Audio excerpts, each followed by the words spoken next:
For us today, he has more on Bo Nix. Graz, what should we know about this young Broncos quarterback? Yeah, Greeny, when the Broncos made Bo Nix the 12th overall pick in last year's draft, one of the reasons was that head coach Sean Payton identified him as the perfect guy to operate his offense.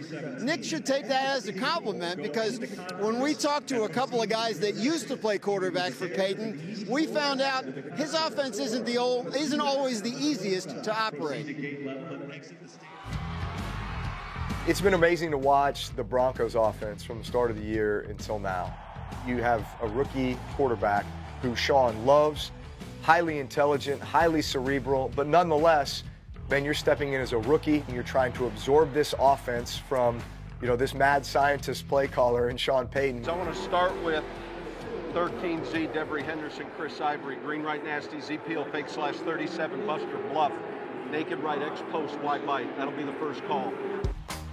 Drew Brees played for Sean Payton for 14 seasons, but he still remembers what it felt like when he was just learning how wordy and complicated Payton's offense is. Man, your head's spinning just to get the play call out. Example of that would be like green left twin, Z short tight, pass 37 Buster Bluff, naked right, Y fluty sting, X spear, kill, 53 tight and left. And there it is, a 9-yard strike right over the middle. In 2009, Brees was in his 4th season with Payton. Chase Daniel, much like Bo Nix today, was just a rookie. I was just completely overwhelmed. I remember opening the playbook for the first time, and I remember looking at what I thought was gibberish. And it was a completely different language than I had learned. Stem to queen, fix right, no-brainer freeze, alert the cheese. The first thing I ever learned when I got to this offense is you have to memorize calls. By the way, he only calls it one time, so if you miss it the one time, you better not go like this or he'll freak out on you. So far, Nix seems to have a handle on Sean Payton's football language, but those who have been in his shoes know it's not enough just to understand it. I could feel early in the season that this Broncos offense was somewhat limited in regards to what they were able to call, because it was, hey, we're bringing the quarterback along. In training camp, I was actually able to sit in on some meetings. He overloaded Bo Nix to a point where he almost broke. And then about week 7, it clicked for him, and he's played really, really well since. That is the 4th touchdown pass of the game by rookie Bo Nix. The evolution to watch the speed now at which Bo Nix plays, the tempo at which he operates this offense, much more under center now, much more play action, turning his back to the defense, really good delivering the ball down the field. Like I can just see a level of confidence, a level of recognition. Yeah, Greeny, when you watch Bo Nix out here on the field during warm-ups and you see him interact with his teammates, you can tell how impressed they are by him. I was talking to tight end Adam Troutman, and he said, he doesn't even wear a wristband with the plays on it. He said, how amazing that is given how wordy our offense is. They felt like Bo Nix took his lumps early in the year. It was a little rough in September. But Troutman said as bad as it got, his confidence never wavered. You've seen how he's improved throughout the year. And he said everybody in our building loves that kid. He's got pretty good hand-eye coordination, too, I might add. Graziano, outstanding. So, Alex, our quarterback, I tried as hard as I could to write down, as he was saying. It sounded like 18 or 19 different words. Can you, how unordinary is that? Is that markedly more verbiage than most quarterbacks would be accustomed to? Yeah, listen, I don't think this kid's getting enough love for his rookie season, obviously overshadowed by what Jaden Daniels is doing in Washington. I played 3 years with Chase Daniel in Kansas City, and we played in a wordy offense with Andy Reid. Lots of calls, tags, kills, multiple plays, and I remember him telling me, he's like, man, this is nothing. Nothing compared to what we did in New Orleans, right? And you hear those calls. They tag a receiver on every play. X this, Y this, Z this. Oh, kill. We're calling check with me's for everybody out there. You're calling multiple plays, right? So he has to know the criteria. What do we run in the pass verse? What do we run in the run verse, right? This guy has a lot on his plate, and he has done so well. This is unbelievable. He's been so mature. And then let's not forget, I mean, he was the 6th quarterback taken. He was seen as the safe pick, right? Like the low ceiling, high completion percentage, really couldn't stretch the field. He finished 3rd in the NFL in 20-plus yard completions this year, right? This guy has excelled, and he's been unbelievable. And to me, there's been this fearlessness about him, right? Like this guy, you heard Peyton talk about it. Just the stage is not too big for him. He smiles. He's juggling pregame. Like, do you remember earlier in the season when he got in the spat with Sean Payton? Mm-hmm. Like, I mean, he called him Ferris Bueller, right? Because he kind of fired back at him. And you remember, think back to last year when Russ was in this same situation. Right, here they are. And this is what Sean Payton's about, man. He is aggressive. Yes. Right? He comes from Bill Parcells. He's going to challenge players. Look at this young buck firing right back on the sideline, right? I love it. This guy has a stinger about him. And I think it's going to have to show up today. Again, going on the road to Buffalo. Not a single person thinks you can do it, right? He's going to have it. And one of them, yeah. But anyway, and you see, like, and then Sean try to come back with him, and then he cools off. Yeah.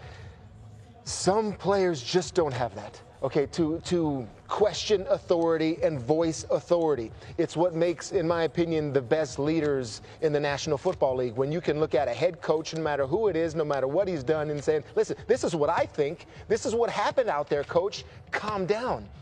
Last year I was on, I mean, when it was Russell there, I'm like, Russell, when are you going to take a time and just say, shut up, man, I know what I'm doing? Yeah. You know, looks like this kid's there already. That's a huge sign right there. And Fred, let's talk about, because you said it last night too, this is a young team. They're a little bit ahead of schedule. The quarterback, while he's an older rookie, is still a rookie.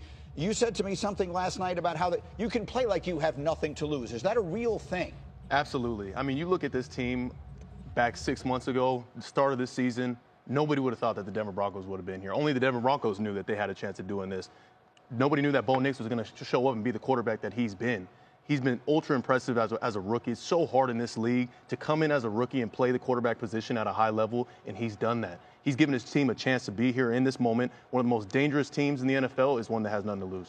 So Rex, all this talk about the quarterback, and that's great. And I wanted to make one more thing about this quarterback, because not only, guys, how difficult it is, he's got to decipher all of that kind of stuff. Oh, and by the way, also recognize the defense and what you're seeing and play to the speed of the game. That's what's been so impressive to me. And a shout out to Pete Carmichael, who I think is about as good a quarterback developer as there is, partnered with Sean Payton. So other than that, now let's move on. Well, because if the Broncos are going to win today, most people are going to say it's going to be because of their defense. Yeah, exactly. The great equalizer is the Denver Broncos pass rush.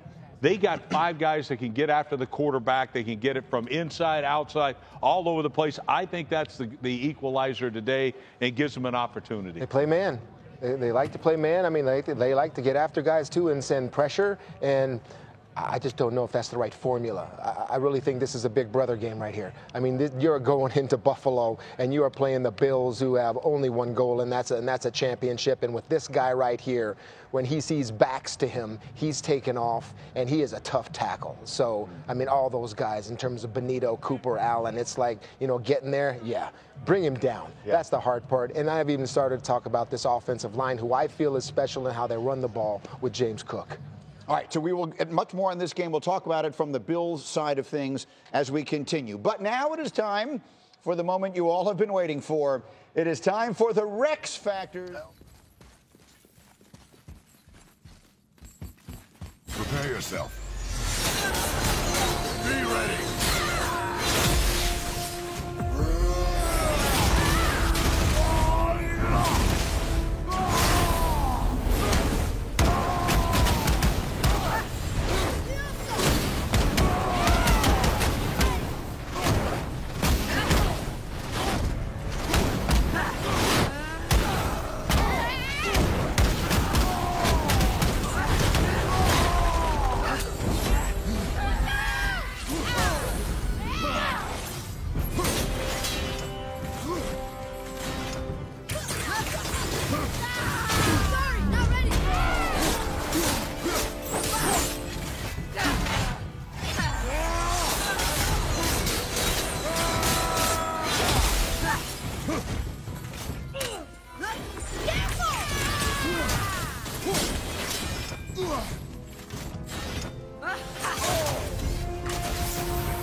Prepare yourself.